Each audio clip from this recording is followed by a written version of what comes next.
നമ്മുടെ വീട്ടിലുള്ള സാധനങ്ങൾ വെച്ച് തന്നെ റെഡിയാക്കി എടുക്കാൻ പറ്റുന്ന നല്ലൊരു ഔഷധക്കഞ്ഞിയുടെ റെസിപ്പിയാണ് ഞാനിന്ന് നിങ്ങളുമായിട്ട് ഷെയർ ചെയ്യുന്നത്. ഉലുവ ഒഴിച്ച് ബാക്കി എല്ലാ ധാന്യങ്ങളും 1/4 കപ്പ് അളവിലാണ് എടുത്തിരിക്കുന്നത്. ഉലുവ മാത്രം 3 ടേബിൾ സ്പൂണാണ് എടുത്തിരിക്കുന്നത്.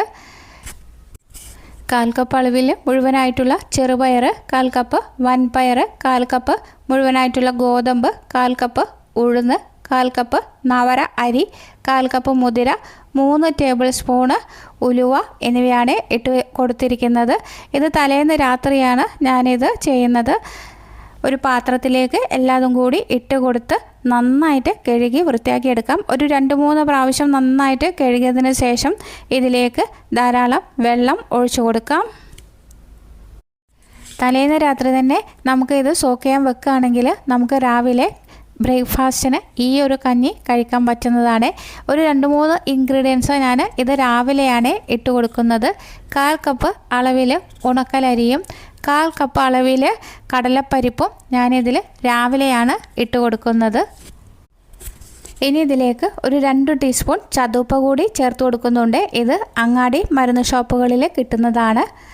അതിനുശേഷം ഇത് ഒന്നുകൂടി കഴുകിയെടുത്ത ശേഷം ഒരു കുക്കറിലേക്ക് ഇട്ട് കൊടുക്കാം.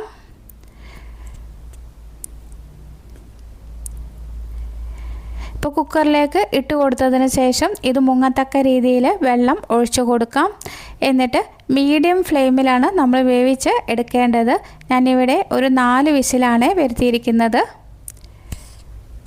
ഇതിലിട്ടിരിക്കുന്ന ചതുപ്പ നമ്മൾ വെള്ളത്തിൽ ഇട്ട് കൊടുക്കുകയാണെങ്കിൽ അത് പൊങ്ങിയിരിക്കും. അതുകൊണ്ട് നമ്മൾ കഴുകിയെടുക്കുമ്പോൾ ഒരു തരിപ്പയിൽ വെച്ചിട്ട് ഊറ്റിയെടുക്കണം കേട്ടോ. എന്നിട്ട് ഞാനിത് ഒരു 4 വിസിലാണ് വരുത്തിയിരിക്കുന്നത്. അപ്പോഴേക്കും നമുക്കിതിലേക്കുള്ള ശർക്കര ഒന്ന് കുത്തി പൊട്ടിച്ച് വെക്കാം. ഞാൻ ഉപ്പിന് പകരം ശർക്കരയാണ് ഇതിൽ ഇട്ട് കൊടുക്കുന്നത്. മധുരത്തിന് ആവശ്യമായിട്ടുള്ള ശർക്കര ഇട്ട് കൊടുക്കാം. ഒരു 4 അച്ച് വരെ ശർക്കര ചേർക്കാവുന്നതാണ്. ഇപ്പം നമ്മൾ ഒഴിച്ചിരിക്കുന്ന വെള്ളമൊക്കെ കറക്റ്റാണ്, പാകത്തിന് വെന്ത് വന്നിട്ടുണ്ട്. 4 വിസിൽ വന്നതിന് ശേഷം ആവിയൊക്കെ പോയതിന് ശേഷമാണ് ഞാൻ കുക്കറിൻ്റെ മൂടി തുറന്നിരിക്കുന്നത്. ഇനി ഇതിലേക്ക് നമുക്ക് 2ാം തേങ്ങാപ്പാൽ ഒഴിച്ചു കൊടുക്കാം. ഇനി ഇതിലേക്ക് മധുരത്തിന് ആവശ്യമായിട്ടുള്ള ശർക്കര ചേർത്ത് കൊടുക്കാം. എന്നിട്ട് നന്നായിട്ട് ഇളക്കി കൊടുക്കാം. നമ്മുടെ ആവശ്യത്തിനനുസരിച്ചുള്ള മധുരം ചേർക്കാവുന്നതാണ്. ഇനി നിങ്ങൾക്ക് മധുരം താല്പര്യമില്ലെങ്കിൽ ശർക്കരയ്ക്ക് പകരം ഉപ്പ് ചേർത്ത് കൊടുത്താൽ മതി. ഇനി ഇതിലേക്ക് 1 ടീസ്പൂണ് നല്ല ജീരകത്തിൻ്റെ പൊടി ചേർത്ത് കൊടുക്കാം. ഒരു 1.5 ടീസ്പൂണോളം മരുന്നിൻ്റെ പൗഡർ നമുക്ക് അങ്ങാടി മരുന്ന് ഷോപ്പുകളിൽ കിട്ടും കേട്ടോ. അതുകൂടി ചേർത്ത് കൊടുക്കാം. ഇനി ഇത് നന്നായിട്ടൊന്ന് തിളച്ച് വരട്ടെ. ഇപ്പോൾ നന്നായിട്ട് തിളയൊക്കെ വന്നിട്ടുണ്ട്. ഈ ടൈമിൽ നമുക്ക് ഇതിലേക്ക് അല്പം ഉപ്പിൻ്റെ പൊടി ചേർത്ത് കൊടുക്കാം. ഒന്ന് നന്നായിട്ട് ഇളക്കി കൊടുക്കാം. ഈ കഞ്ഞി കുറച്ച് ലൂസോട് കൂടിയിട്ടാണ് ഞാൻ തയ്യാറാക്കി എടുക്കുന്നത്.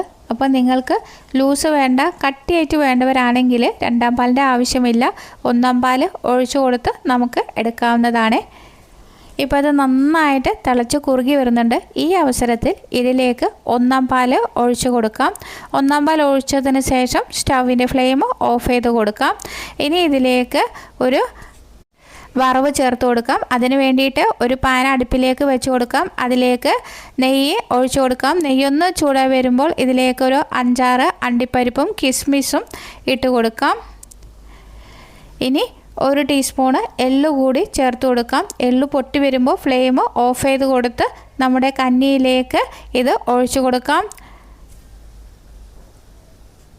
ഈ ഒരു കർക്കിടക കഞ്ഞി ചൂടോടുകൂടി കഴിക്കാനാണ് ഏറ്റവും കൂടുതൽ നല്ലത്.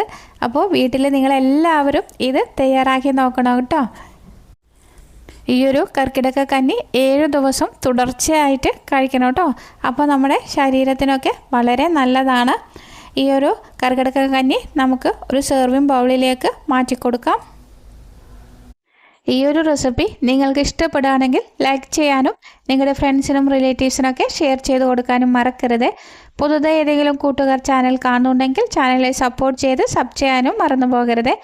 വലതുവശത്ത് കാണുന്ന ബെല്ലൈക്കൺ ക്ലിക്ക് ചെയ്ത് ഓൾ എന്ന് പ്രസ് ചെയ്താൽ മാത്രമേ ഞാനിടുന്ന അടുത്ത വീഡിയോയുടെ നോട്ടിഫിക്കേഷൻ നിങ്ങൾക്ക് ലഭിക്കുകയുള്ളൂ. അടുത്ത നല്ലൊരു വീഡിയോയുമായി വീണ്ടും കാണാം. Thank you for watching. Bye bye.